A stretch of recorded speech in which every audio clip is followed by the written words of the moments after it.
and its limitless potential.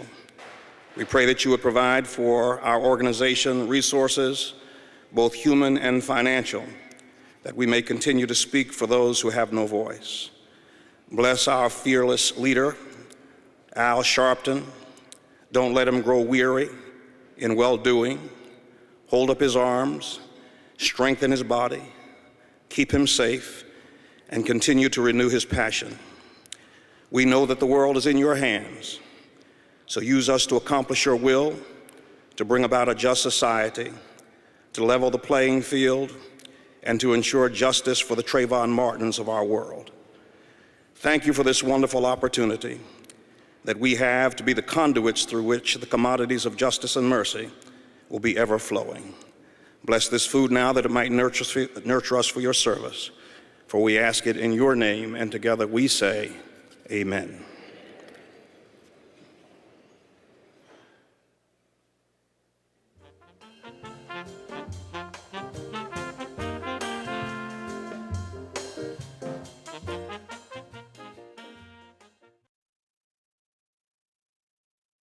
Pleasure to be here for a second year in a row with Reverend Al and the entire NAN family. Tonight we would like to recognize the milestones and those who've led them and honor the 2012 Keepers of the Dream. So please join me in welcoming the Reverend Al Sharpton, Dr. W. Franklin Richardson, and the 2012 Keeper of the Dream honorees.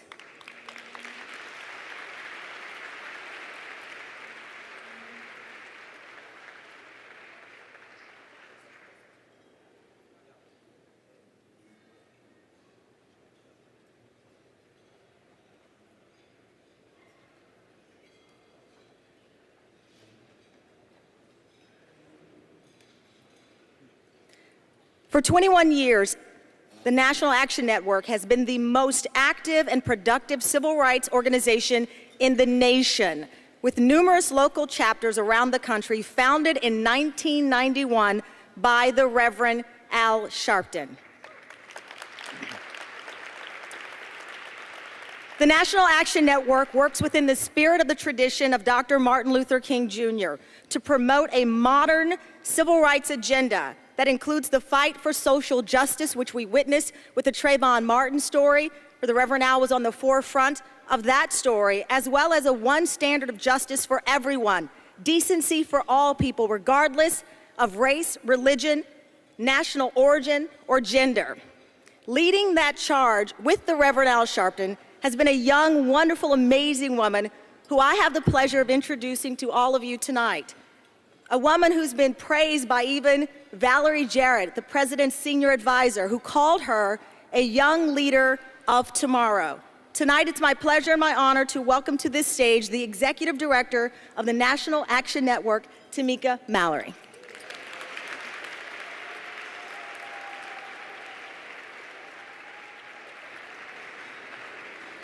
Thank you so much, Tamron. Good evening to all of you who are here with us this evening. Ladies and gentlemen, you look amazing. Tonight we are at the conclusion of National Action Network's 14th Annual National Convention. And the convention has truly been historic as we have convened on the nation's capital. This year, for the first year, we were in Washington, D.C. to make sure that critical issues that are plaguing communities that we serve would be on Front Street within the nation's capital.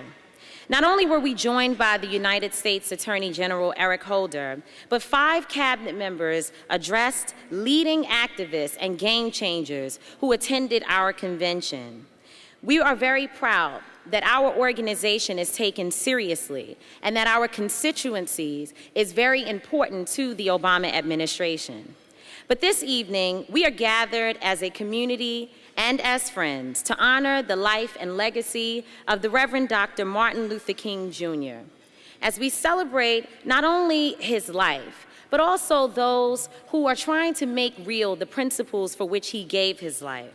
Our honorees this evening are leaders who seek not only to change the world, but to inspire the American public to do the same. It has been a momentous year for National Action Network, as we are engaged in the pursuit of fairness in several issues across this nation. One case that we know you all have been following because you all have been watching Politics Nation at 6 p.m. every night on MSNBC. Phil, I got you, don't worry. It was at National Action Network's convention this year that Trayvon Martin's family, his mother, his father, and his brother, stood with us and thanked the National Action Network for leading the fight for justice for their son. They believe that without Reverend Sharpton's unique ability to really bring national attention to that case, that it may have been impossible to get to where they are today. But thanks be to God, we were able to help them to get charges brought against George Zimmerman. But we have not only been working on the Trayvon Martin case, we have been dealing with issues all over this country and really sticking to our mission, which is to level the playing field, regardless of race, age, sexual orientation, religion, whatever the issues may be. We believe that all people should be treated equal. And just to give you a few quick examples, NAN elevated the fight for good paying jobs and workers' rights last October. More than 30,000 of our members and supporters, alongside our brothers and sisters in labor, marched on Washington to bring attention, national attention, to the issues of good, stable jobs. And in December, NAN organized activists in 25 cities to advocate the importance of stable job opportunities for every American who wants one. We have equipped 25 cities with the voices they need to stand up for their own communities. From March 4th through March 9th, we walked the 54 miles first traveled 47 years ago by Dr. King, now Congressman John Lewis, and Reverend Hosea Williams, from Selma to Montgomery, Alabama. During this 4-day march, which, if I can add, a young 8-year-old girl by the name of Desiree led us the entire way, holding the American flag. We renewed the call for voting rights and really joined the clarion call for immigration reform and real immigration rights. Congressman Lewis and members of the Kennedy family were among the many leaders who joined us at the different stages of this occasion. Now, I'm sure my friends like Tanya Lewis and others are saying that Tamika Mallory really walked 54 miles. And I have to tell you that I walked 47, but that's really good for someone who hardly ever exercises. But in all seriousness, we continue to fight for people who would otherwise be ignored. And in many cases, we know that we are intentionally disenfranchised, and that is not fair. So National Action Network fights for fairness every day. Our dream is that there is a day when boys and girls can go as far as their hopes, their dreams, and their ambitions will take them. But in order to get there, they need quality education, and they must have good health care and stable households. So there is much to do. But let me tell you, when you leave here, tell a friend or tell a hater that the National Action Network is up for the job. Now, I would be remiss not to mention that this organization would not be able to do all that we do without the support and encouragement of our very committed board of directors, including our chairman, the Reverend Dr. W. Franklin Richardson. We are also supported by our chapter leaders, our members, and our friends. But a huge, huge, huge thank you to our sponsors who are in this room today. Thank you so much. Let's give them a round of applause. National Action Network is here tonight to celebrate our accomplishments, but also the accomplishments of all of you who have been with us every step of the way. Join me as we watch a video highlighting National Action Network's 21-year journey. Thank you for coming this evening, and congratulations to our wonderful honorees. I have a dream that one day this nation will rise up and live out the true meaning of its creed, that all men are created equal. Reverend Sharpton, I want to commend you for the National Action Network's commitment to fight injustice and inequality here in New York City and across America. They said, y'all dream too much, but let me tell you something. If you don't start with a dream, you won't wake up and do nothing. National Action Network, they're the voice of the people. The people who, don't have a voice, they provide one for them. We need people like Al Sharpton who continue to hammer away at injustices. He's bringing up issues that other people are not talking about. Those that will not vote for us, we will not vote for them. When Al Sharpton and the National Action Network get involved in an issue, the likelihood that justice will prevail dramatically increases. When you have tragedies like what happened to my family, who else do you have to turn to?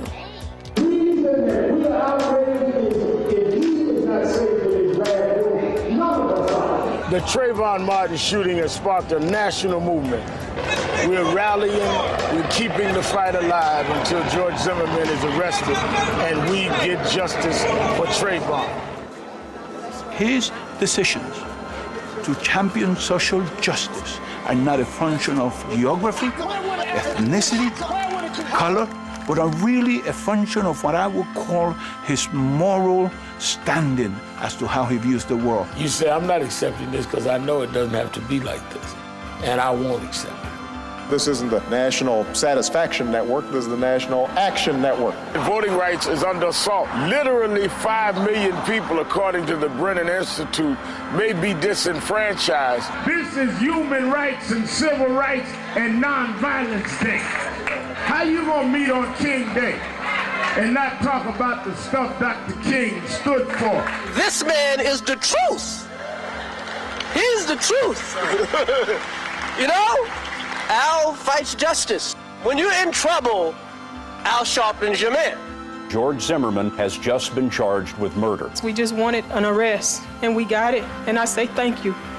This is a validation for the great struggle and vision of Al Sharpton in developing the National Action Network. The groundbreaking things that he's doing is not for fame, is not for glory, it's for right. The voice for the voiceless. He has stood strong against the waves of hatred and bigotry. We're not each other's enemies. We're not each other's competition. We're not each other's adversary. It's a very important message. How does it ultimately resonate? We've got to be mature enough to say we can be passionate and we can have some firm feelings, but that we don't have to poison the atmosphere. If you do what civil rights groups like the National Action Network have always done, if you put your shoulder to the wheel of history, then we can move this country towards the promise of a better day. I want to commend you for the work that you've done over the last 2 decades to lift up not only the African-American community, but the broader American family. That's what you're about. We're the children of dreamers that look biting dogs and fire hoses in the face and defy death, singing, "We shall overcome." If we lock arms like we did coming down Highway 80 and cooperate rather than compete, we can make America work for everybody.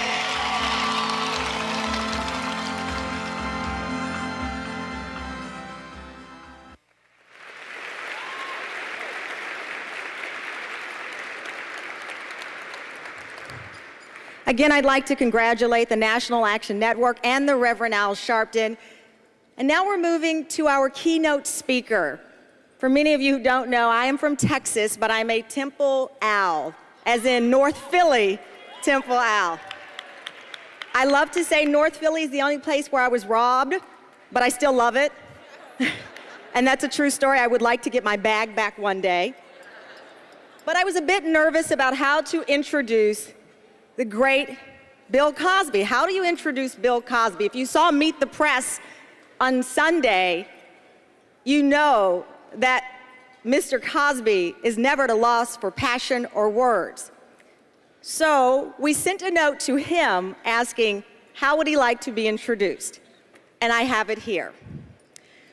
Bill Cosby would like to be introduced with me saying, I am honored to introduce you to tonight's keynote speaker, Mr. Bill Cosby, who claims to have a great message for you. Without further ado, Mr. Cosby.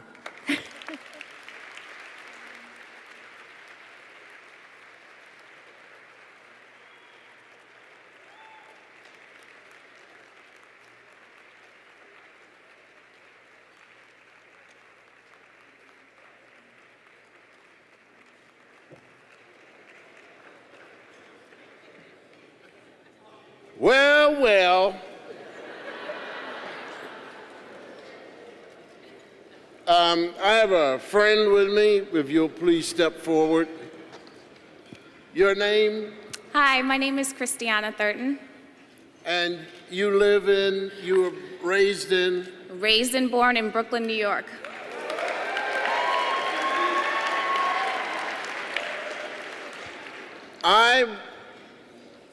I did a favor for a friend of mine. His name is Peter Cooper. And they're around the Allentown, Pennsylvania area. They wanted to raise money for their school, private school. So Peter called me and he said, Bill, listen, they're honoring me. I said, what time you want me to be there? He said, what do you mean? I said, you're being honored somewhere. He said, yeah. I said, you called me. He said, yeah. I said, what time do you want me to be there to entertain? He said, will you? I said, yes. He said, how did you know? I said, because you called me. He said, oh, you must have done this before. I said, yeah, just last week for somebody else. This, I want all of you to hear, please. This, I want all of you to take with you and spread it around. This, I heard while I was in my dressing room waiting to go on. Please, ladies and gentlemen, pay attention, because we have so many paradigms, so many examples of how to succeed. I want you to hear the speech of this president. Would you please read? These are the remarks made by Yossi Kasten, the head of school and principal of the Jewish Day School of the Lehigh Valley, tribute event honoring Peter and Karen Cooper at an Evening with Bill Cosby that took place on Saturday, February 4th, 2012. They said we wouldn't build a vision. We did. They said we wouldn't change the culture. We did. They said we couldn't afford to invest in our program. We can. They said we wouldn't grow. We are. They said we won't succeed at building the best school. We will. Thanks to our hardworking board, faculty, and staff, we have a vision and an operational structure to reach it. Thanks to our PTO, committees, and our community, our culture was ranked as an area of strength in our Blue Ribbon Report, and we continue to build upon a respectful and reflective culture of learning and growth for all in our school. Thanks to our honorees, fundraising chairs, donors, supporters, event committees, and all of us sitting here tonight as attendees, it is my honor to announce that we were successful in raising a gross amount of more than $545,000. And a net of more than $502,000 to invest in our program, in our teachers, and in our students.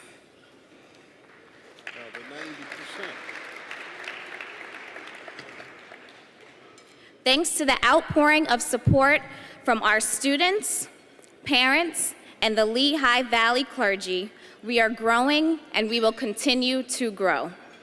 And all of this is because we, all of us, believe. And that means that we will no longer accept excuses, we will no longer accept the no, and we won't settle for 80 or 90%. It's because against all odds, and regardless of anyone that may think we're crazy, we know that we can do what we set out to do. Thank you.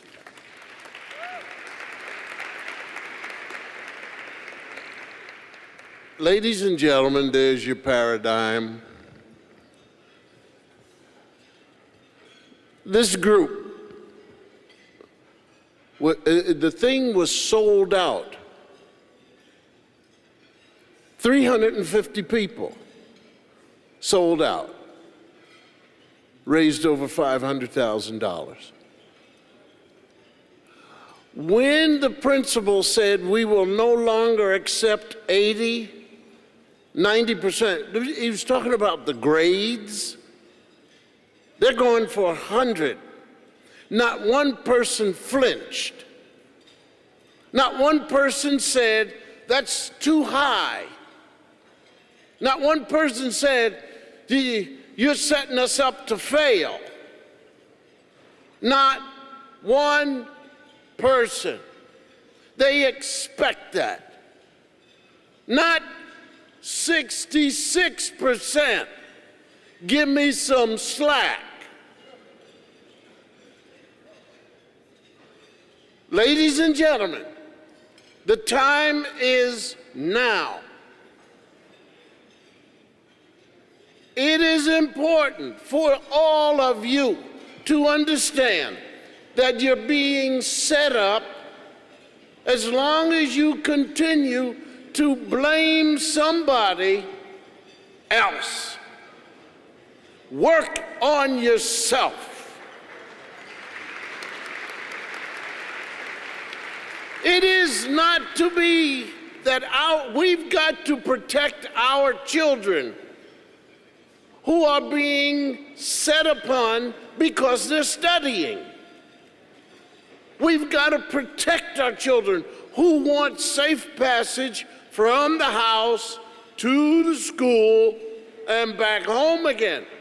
We've got to protect our children so that they can jump double dutch in the middle of the street and yell at the cars because they were breaking up their game. This is the old-time religion.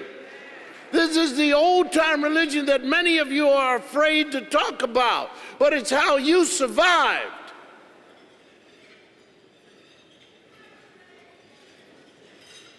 It's how you got to be this old. And it wasn't done with people who knew, everybody knew how to read and write. But they had not even, I'm not talking about mother wit, father wit. They came with the intelligence they were born with. Period. And we ought to be proud of ourselves. 80% no. 90% no. You talk to your children. They've got more information and more things at their fingertips. They should be able to know more than you ever knew. As you sat in your classrooms in college and had to write longhand, take notes, read the whole book. These people can now record. They can go to somebody else's information. They've got stuff they should know by the time they're 4. Everything on the face of this earth. Instead of knowing every game with a reset button after they get blown up. Ladies and gentlemen, pass it on to your cousins, your sisters' boys, your half-cousins, your whatever. the DNA is that flows. Stop it. Stop it now. It's not funny. It's not partyable. It is stopping this beautiful race from owning its own, not waiting for people to build things for us. Hello?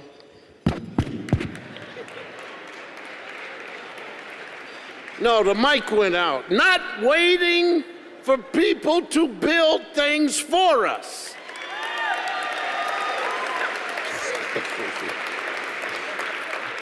Now you done gone past the point. No, but you know, you gotta come on. It's too much hard work. And the longer we take to not address the excusenists,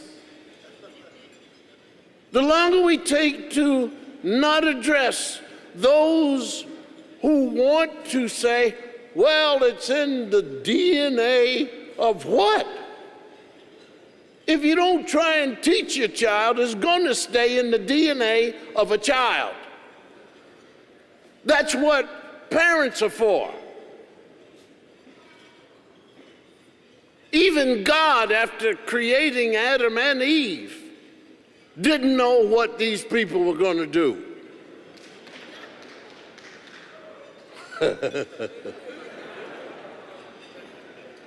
So I'm just saying to you tonight, this is a wonderful night and a wonderful time, and you should enjoy yourself, but we've got to build. We've got to build, and we've got to keep tight with each other, but we've also got to answer people. You've got 14, 13-year-old boys who don't understand why they can't have a gun. 13, 14, 15-year-old boys living in a neighborhood who have to have a gun because they don't know who's coming after them, of their own color, of their own economics, of their own poverty level. Who's coming? Who's on the street corner?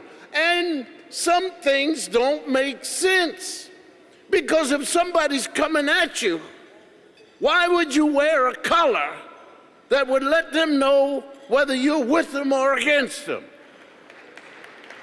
I do know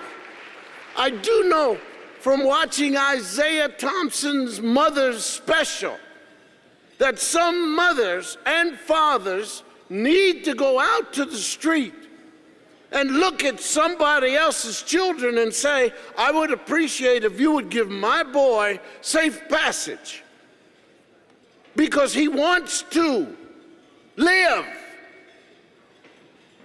You don't have to say he wants to be a carpenter or a butcher. He wants to live the fullness of life given to him. One time so far. Any of you remember coming back the last time? Good. I don't. And it's not on purpose. I lay in the bed next to my wife trying to remember what I was the last time I was here. And she keeps telling me I was in charge of ants. Ladies and gentlemen, the call is now. These people you just heard about, they talk about their culture and they raise money and they're not afraid to give. They're not afraid to own businesses. They're not afraid to own their own hospital. They're not afraid to own their own hotel. They don't wait around to build a statue. Have someone else do it for them. Come on, team.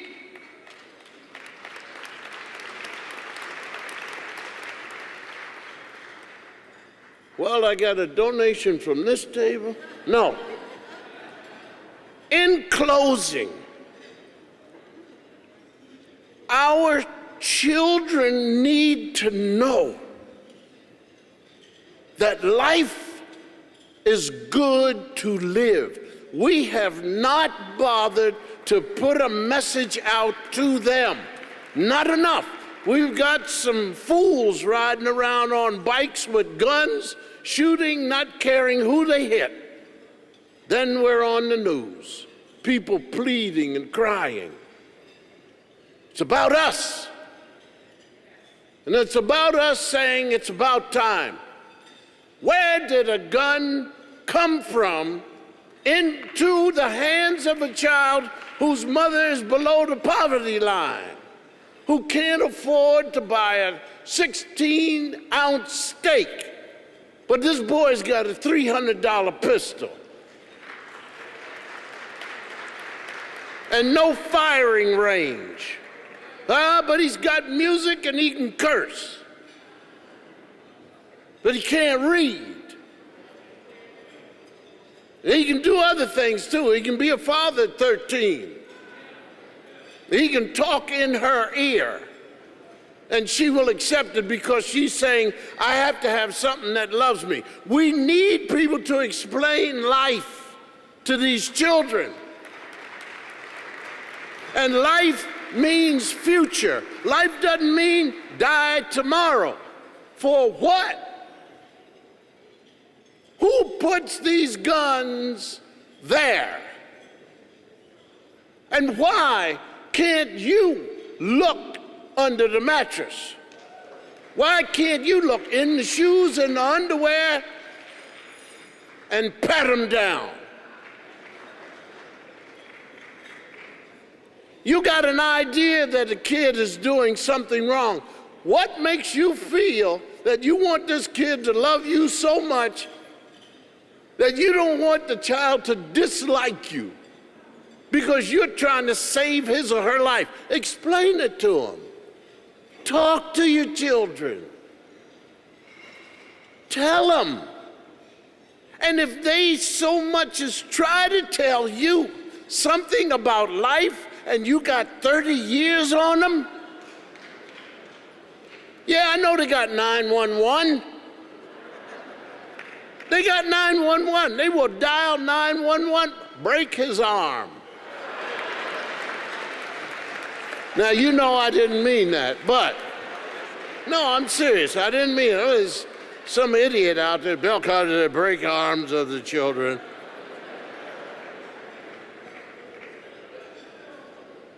Yeah, dial 911. You gonna do? Yes, all right. Call 911. The police come.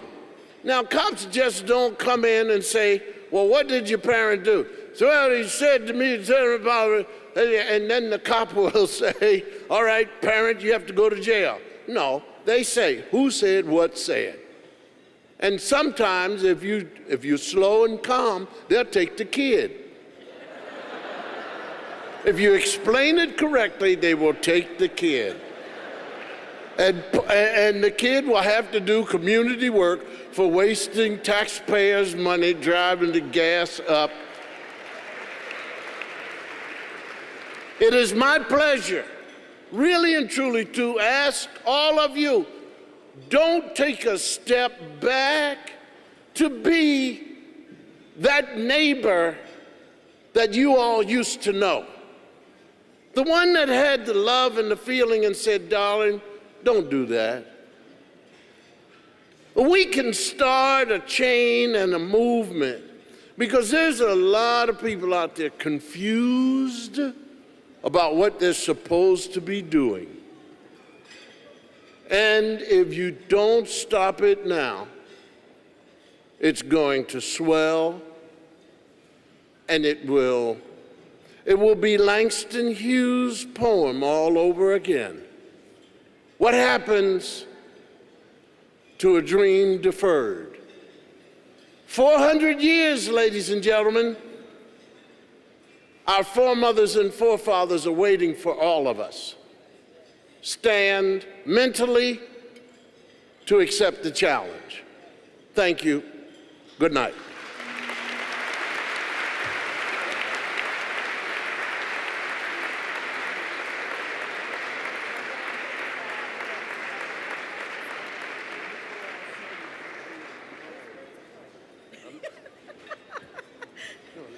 Don't point your finger, it's got a nail in it.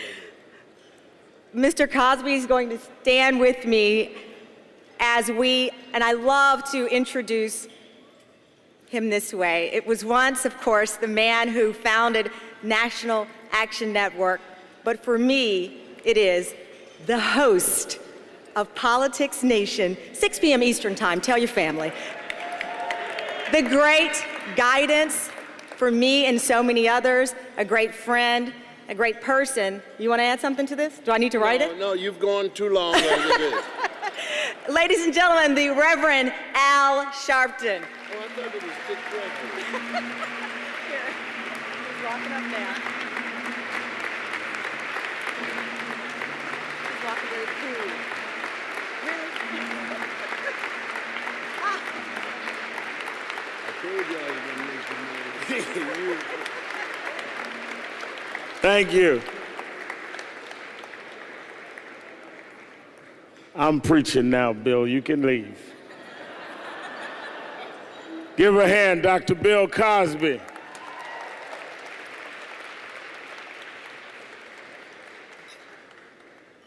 Let me welcome all of you to Keepers of the Dream Dinner 2012, and to all of you that have gathered. Let me start tonight by paying a tribute. 3 weeks ago tonight, I was speaking in Queens at Allen Cathedral. I was getting up 4 o'clock that morning to head to Sanford, Florida, for a rally calling Just for Justice for Trayvon Martin. We are not convicting anyone, but we felt probable cause dictated we move forward. After speaking that night, I went home, went to sleep, and got up 4 o'clock in the morning heading to the airport. When I got in the car, I listened to my voicemail and found while I was speaking, my mother had passed. One side of my mind said to go back home.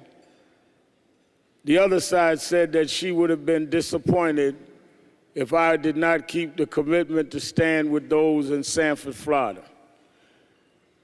Tonight, I pay tribute to my mother who passed 3 weeks ago, Mrs. Ada S.E. Sharpton.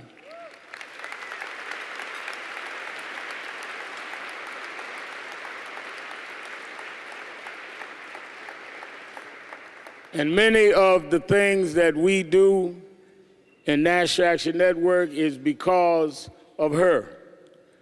I was raised in Brooklyn, New York by her. My father left when I was young. The reason I know that you can make it is because she raised me to believe that. But she also raised me to believe that you had more responsibility than your own success. You must measure what your life's value is by what you do for more than yourself. We honor people every year that are exceptional not because of what they have done for themselves, but what they've done for more than themselves. If your success is only based on what you own and what you achieve and what status you have, then your success is temporary at best. Because no one cares how well you're doing if you're not doing well enough to help more than yourself.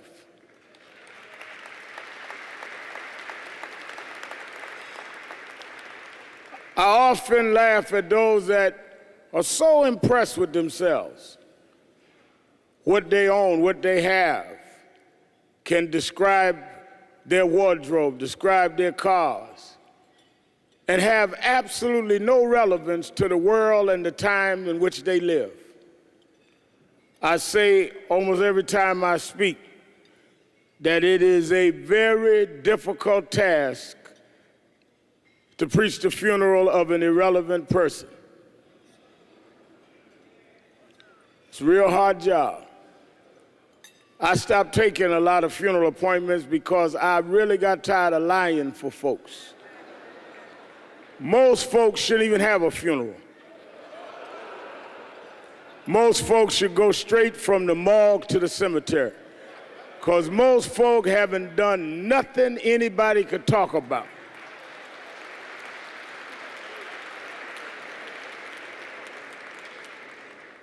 You bought you a nice house, you got a nice car, you made plenty of money, who cares?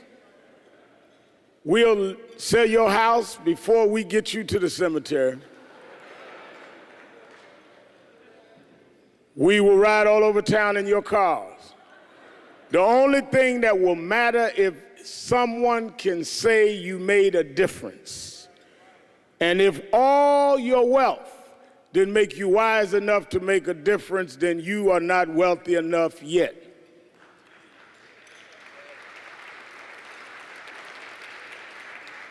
Martin Luther King is remembered many years later because he made a difference.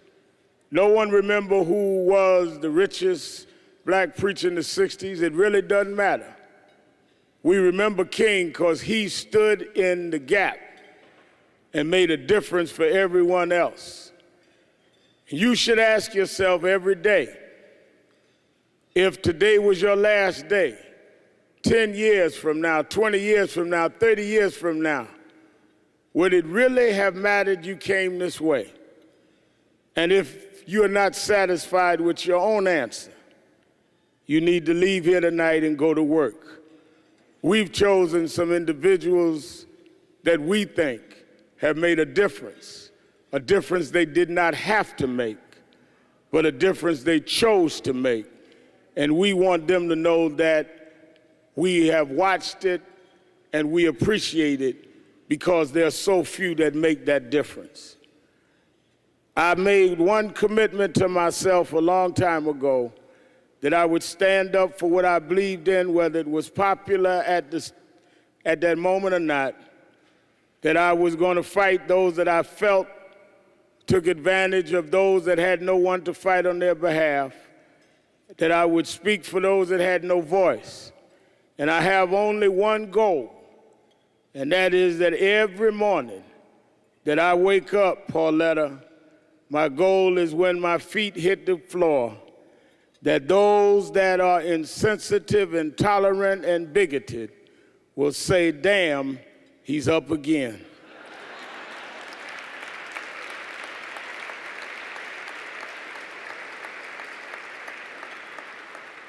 Let me also, before bringing on our awardees,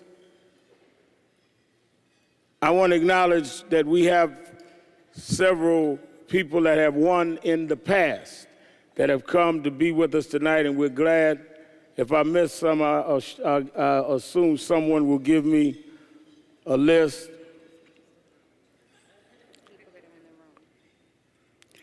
We want to acknowledge winners from last year that are here. Sylvia Rohn, who you'll be hearing from, but stand up, Sylvia.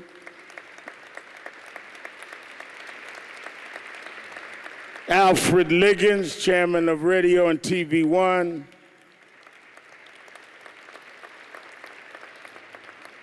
L.A. Reid was a winner of Keepers of the Dream Award. Stand up, L.A. Reid. Kadar Massenberg, former chair of Motown Records. Stand up. And the president of MSNBC, Brother Phil Griffith. Stand up.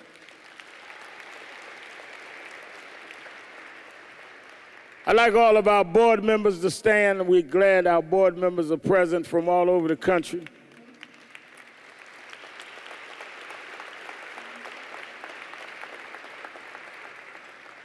Let me say this, as you saw in the video, we have a lot of activities that we do all over the country. We have 47 chapters out of 5 offices, all of them staff. We get no government money. We raise all of our money. In each of your programs, you have a pledge card, and we hope you will fill it out and give. Many of you tonight are here as somebody's guest and didn't give nothing.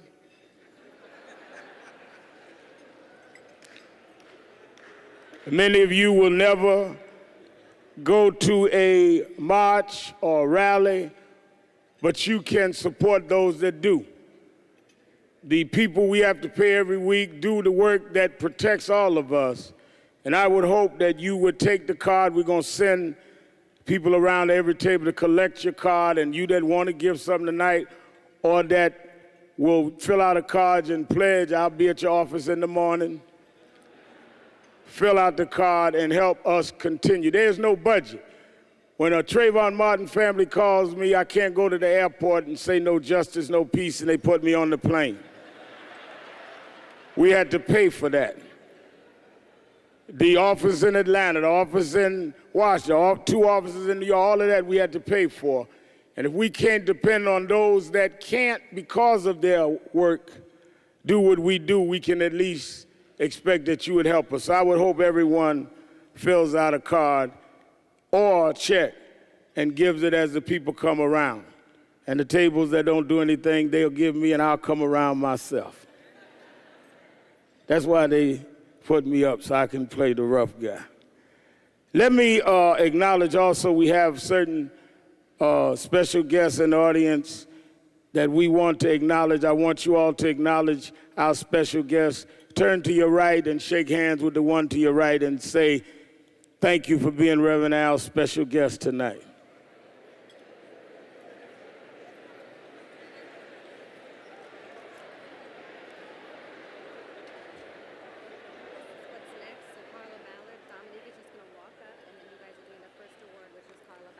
Will somebody open up to her bio?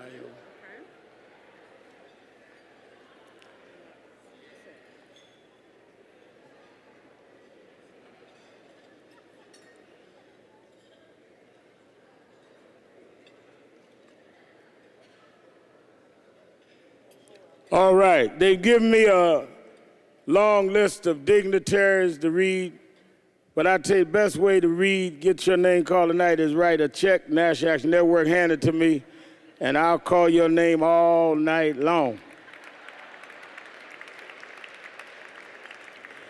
If you left at home, I left your name at home too. So don't be passing your card up here, pass your check up here. This is a fundraiser. This is not, what is that show you do, LA? This ain't that show.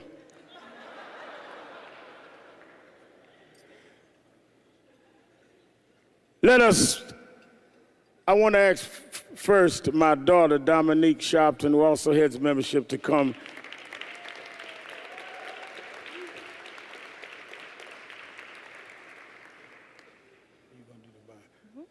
Our first awardee tonight is a young lady, comes out of our community and excelled in the private sector.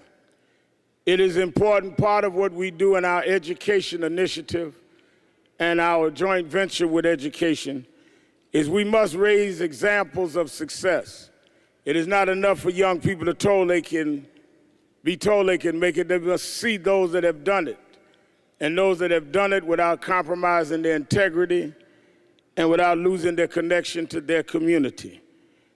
It is important that they know that it is not a pipe dream, but it is an achievable dream with effort and discipline. And Carla Ballard represents that, a quiet yet firm success story in the private sector. Dominique will give her background. Good evening, everyone. It is my distinct honor and pleasure to present tonight's first award to Ms. Carla Ballard. Carla Ballard is a young woman like myself, and Carla has made a huge difference over the course of just a few years, and she's truly a prime example of Dr. Martin Luther King's dream. Carla is one Economy's Chief of Strategy Development for Media and National Partnerships, and in 2011 of September, she was officially appointed to the FCC's Federal Advisory Committee on Diversity for Communications in the Digital Age. She is a major influence in adding diversity to the telecommunications industry, and she is also one of the managing directors of Broadband Opportunities Coalition, a partnership of the country's civil rights organizations that recognize the importance of bringing digital opportunities to minorities in underprivileged communities. This woman has displayed noticeably amounts of courage and understanding throughout her career and the course of it, and is well deserving of being 2012 Keepers of the Dream honoree. Please assist me in welcoming tonight's first recipient of National Action Network's Keepers of the Dream Awards, Ms. Carla Ballard.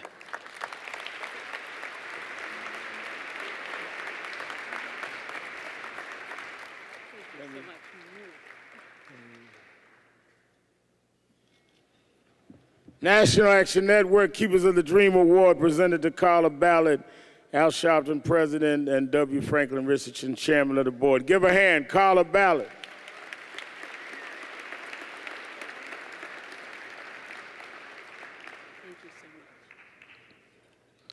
Thank you so much, Reverend Sharpton, Dominique, Ms. Tamika Mallory. This is beyond an honor to me. You know, when we're given these recognitions, you often realize there's no way in the world that you could do this on your own. And I can easily say that I stand on some amazing shoulders, definitely in the civil rights movement, but also in my own family. And I have no idea where my mother is, but I have to acknowledge her because she's someplace in the audience. So Mom, thank you. There you go.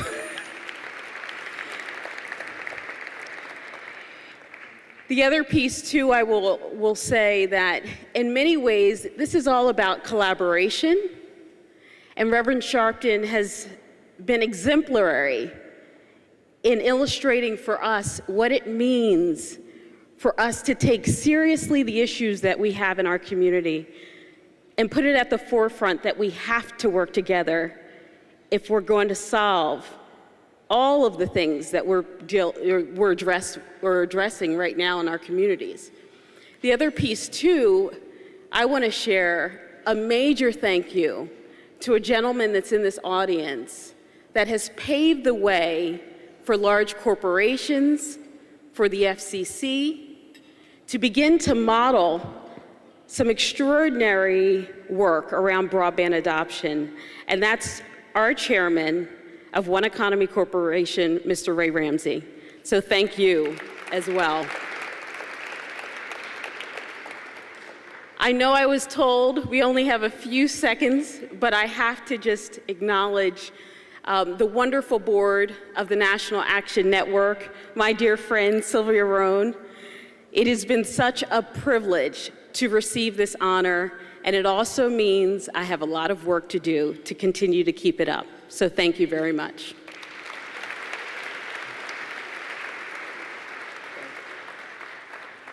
Come on, we can do better than that. Give her a hand.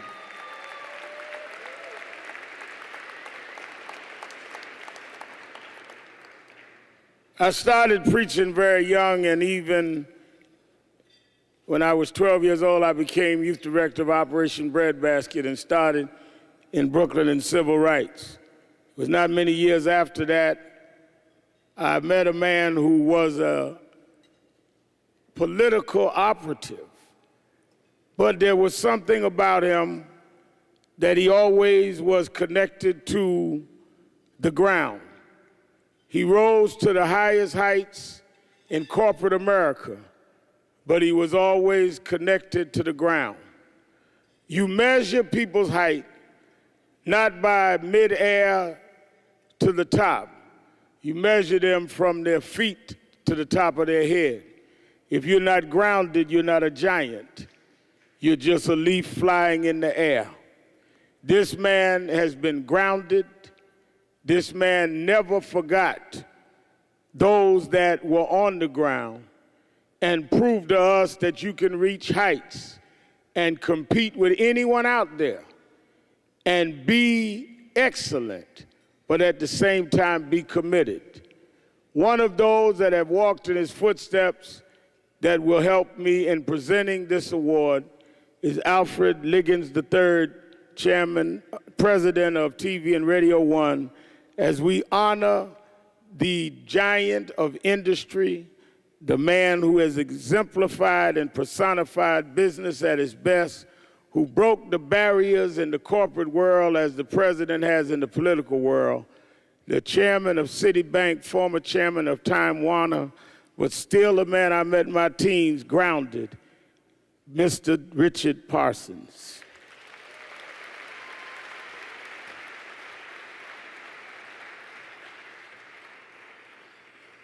Richard Parsons, known as Dick to his friends, but Richard to his wife. CEO, chairman of Time Warner, chairman of Citibank, advisor to mayors, vice presidents, governors, presidents of the United States, chairman of the Apollo Theater Foundation, and many, many, many other things. And one of the things that Dick is also known for is he's an advisor to business luminaries with last names like Rockefeller and Lauder. But many of you don't know that he is also mentor and advisor to many people with names not as extraordinary and fancy like Liggins, or Maitland, or Utendahl, or Janelle Procope, or Frank Cooper. The next generation of business executives, minority business executives, trying to make their way in the high finance, high business world that he's scaled.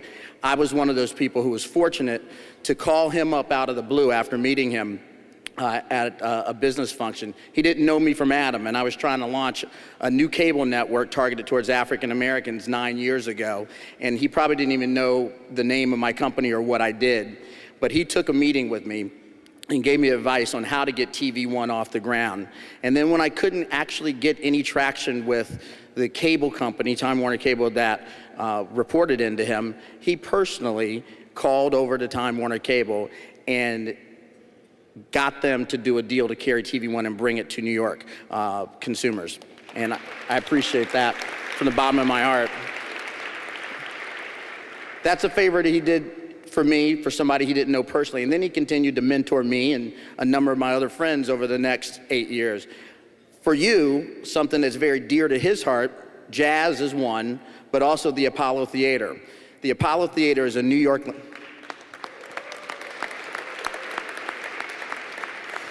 The Apollo Theater is a New York landmark, and after Intercity Broadcasting actually reopened it and redid it, it fell on extraordinarily hard times economically. It's a world-class icon, but it's still a theater that's got very limited seating. So in the world of big-ticket artists that charge lots of money, it's not very profitable to run the Apollo Theater. So it takes a mighty and tremendous fundraising effort on a yearly basis. It costs millions and millions and millions of dollars to run the Apollo Theater. Dick Parsons has single-handedly kept the Apollo Theater open and thriving and presenting entertainment to New York audiences and creating a worldwide brand. So New Yorkers, when you go to the Apollo Theater, thank Dick Parsons for the programming and the entertainment that you're seeing. With that, I'd love to introduce Mr. Dick Parsons, true example of the Keeper of the Dream Award.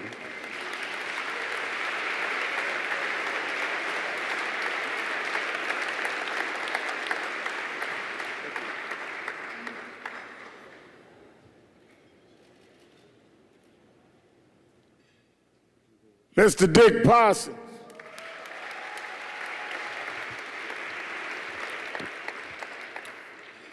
Thank you, Reverend Sharpton and Cousin Alfred, for those overgenerous remarks.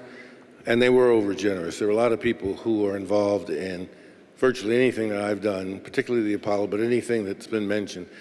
None of us do anything by ourselves in this world. You do it with others. Now, when I called Alfred to say, well, Alfred, nobody sent me anything in terms of what to say tonight, he said, well, just say thank you and good night. I said, well, that's kind of short, Alfred. He said, well, if you have anything important to say, you can say it, but be brief. Just say thank you and good night. I didn't realize that, we had John Legend in the house and so on and so forth. So I won't go too long. But a couple of thoughts. One, the real reason I'm here this evening is not just to honor with my presence the other awardees, which of course is always a treat to be in the presence of people who've achieved, and to be with this distinguished crowd, but to pay homage to my friend Al Sharpton. He mentioned that we met many years ago. He didn't tell you it was 40 years ago. And he was a young man doing a one-man picket out in front of Nelson Rockefeller's offices. We didn't know who this guy was, and the governor said, look, will you go down and find out who that guy is and have him go stand someplace else? We brought him in, he talked to the governor, and in typical Al fashion, he made his point and he made progress. But the reason I raise that is it was 40 years ago, and I used to be in the media business, and I knew a lot of stars and folks, and they're always throwing themselves into some worthy cause, and like a comet for 5 seconds or 5 minutes or 5 hours or even 5 days. They're out there doing something, but then you never hear about them again. Al has been out here for all these years doing his thing, right?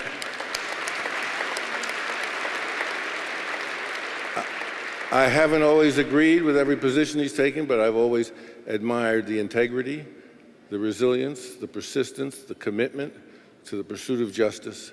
And it is an honor to have been selected by him and the National Action Network to receive this award. And I guess in closing, the one thing I would say, I was listening carefully to what Al had to say about people who don't do anything for others. And I've gotten to the stage of my business career. I just had a birthday, and my wife gave me new business cards, because I'm now retired from everything. And my new title, which Bob Johnson knows, according to my business cards, is the Wizard of Was. But I hope in my Wizard of Was status that I can devote a little bit more time to do a little bit more things for a few more people, and maybe, if I'm lucky, justify when I pass Reverend Sharpton to come speak at